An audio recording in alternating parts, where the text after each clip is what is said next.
Welcome back to Reviews and Rankings with Robbie Sobel. Today, I'm going to take a look at the 2025 film, Superman.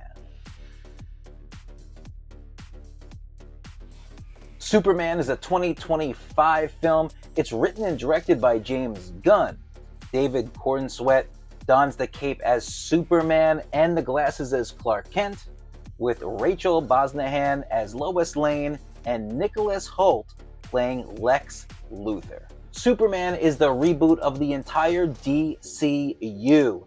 After an up and down roller coaster ride of the DCEU over the last decade plus, the heads of the table at DC decided to roll it all back, get a clean slate, and start fresh with one of their most popular characters in Superman. James Gunn was brought on board, who has previous experience with superhero and comic book films, having helmed the 3 Guardian of the Galaxy movies, as well as the most recent Suicide Squad. Known for his more lighter in tone and comedic taste in these movies, DC decided to shift away from the darker and more serious vibe of the previous films and start fresh in a way that would open their umbrella to appeal to a more wider audience. Unlike previous Superman and other comic book films, Superman 2025 drops the audience in the middle of the action. Superman has already been doing his thing for a couple of years now, though he is still new and trying to figure out who he is as a person, as a superhero, as an alien, and navigating both his personal life and being the Man of Steel. The first dilemma that we see Superman involved in is he's mixed up in a war between 2 fictional countries, one an ally of the United States and one not so much. Superman wants to help people, but sometimes it's not so black or white. Of course, thrown into the mix of this is Lex Luthor, who is envious of Superman for the fact that he was dropped on to the world from Krypton and is getting all this attention from people and is kind of the man of the hour. He wants him eliminated so he himself can take over different pockets around the world, including those 2 foreign nations that Superman is in the way of. It's pretty apparent early on what kind of movie we're getting ourselves involved in. James Gunn has a vision, whether you like it or not, and he cast that vision forward perfectly. David Cornsweet is an excellent version of Clark Kent and Superman. He plays the character very vulnerable. It almost feels like he's a kid in a man's body at times.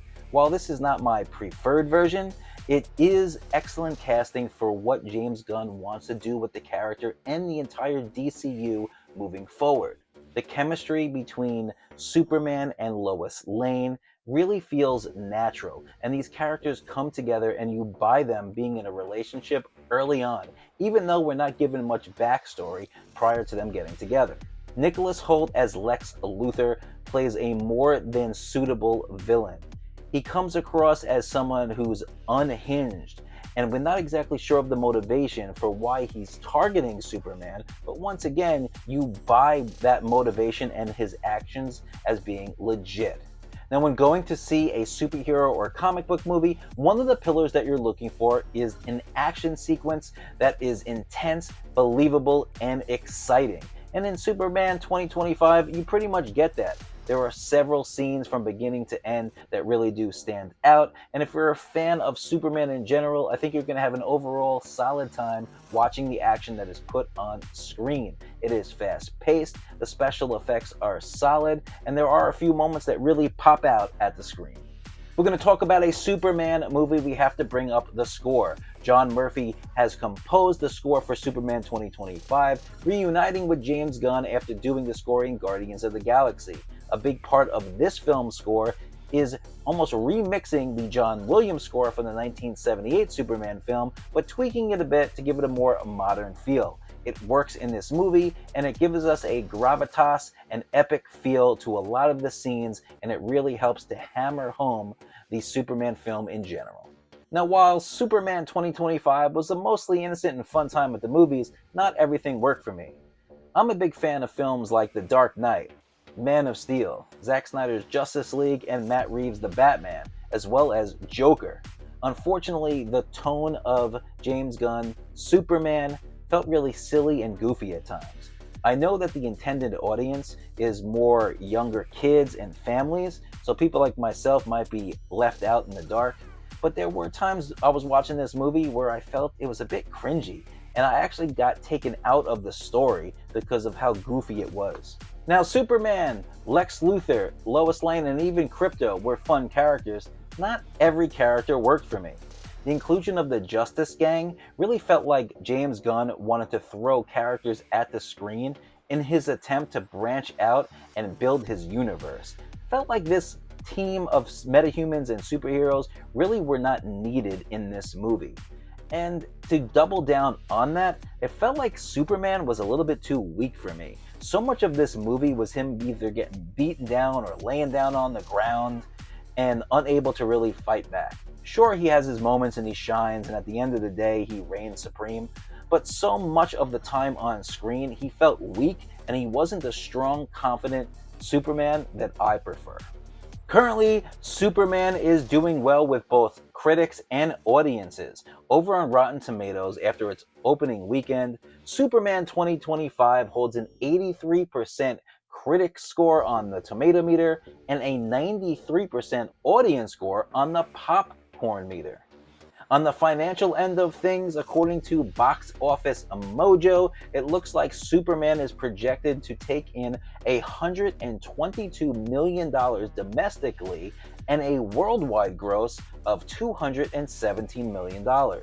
With an estimated budget of $225 million, Superman 2025 is off to a hot start. Now, I think it's important that we bring up the elephant in the room. If you're involved in the online discourse surrounding this film, regardless of what social media platforms you are in, you're going to hear about it. Man of Steel versus Superman 2025. Zack Snyder versus James Gunn. The Snyder Bros. The Gunn Nuts. However you want to describe it, it seems like a lot of these people are kind of drawing a line in the sand. You have to either like one and hate the other, and vice versa. I've seen so many people bicker and fight and really get nasty when it comes down to debating and discussing these two different interpretations of Superman. At the end of the day, it's a movie.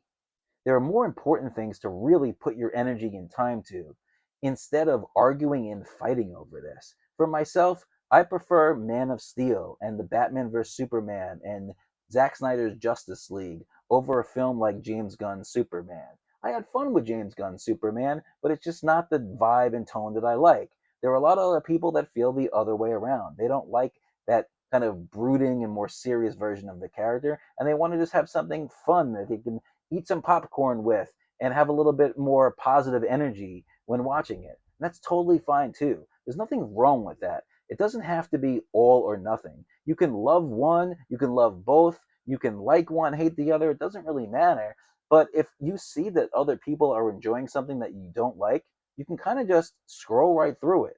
Yeah, it's cool to have a good discourse, debate, and commentary surrounding movies, but you shouldn't throw such vitriol on your little phone or on your keyboard just because someone doesn't like a movie that you like. It's good that we're passionate about film, and I'm guilty of doing some of these things in the past. But we have to do better. Just because somebody doesn't like something that you enjoy doesn't mean that they're an idiot or stupid or that they have no idea what they're talking about. You have to dial it back. When you expose yourself by having a lot of these feelings and you throw it down, it just kind of highlights the immaturity that you might have. So take a look in the mirror, take a step back, enjoy what you like, and share that with others that feel the same way. And if you see people who are not feeling you and digging what your vibe is when it comes to these movies, just scroll past them, man. It's not worth the time and the energy. And that goes for both sides, the Snyder Bros and the Gunn Nuts. It doesn't really matter. The most extremes on both sides are probably blowing smoke up your ass, whether we're talking about movies, whether we're talking about sports, whether we're talking about news and politics. It doesn't really matter. Just move along, because life is too short to be pissed off all the time, especially when we're talking about a damn superhero movie. Now, overall, Superman 2025 was a fun time at the movies. My expectations were low, and that definitely helped out. It's a popcorn movie. It's fun. It's a little bit cheesy. And when I left the theater, the best word that I could use to describe it was a cute movie, and it had a sweet message. The tone was not meant for me, but I think that's the point. DC wants to market and broaden their horizons and their audience, and they're doing so by scaling back and changing the tone of their movies moving forward so they can get a younger audience in there, like they've seen with the success of the MCU. I feel like this might be a smart business decision, and according to the numbers, it looks like they made the right choice. So for me, this is not an all-time classic. It's not going to be a movie that I throw into the comic book rotation, but it's not bad either. Overall, Superman 2025 gets a pretty solid 3.5 out of 5-star rating. Have you guys seen Superman 2025? If you have, leave your thoughts in the comments below. If you want to continue the conversation, I'll leave my links to Twitter, X, and Letterboxd in the description. And if you want to check out some shorter form content, I will leave my TikTok link in the description as well. And of course, at the end of the day, the most important thing is that you keep watching movies.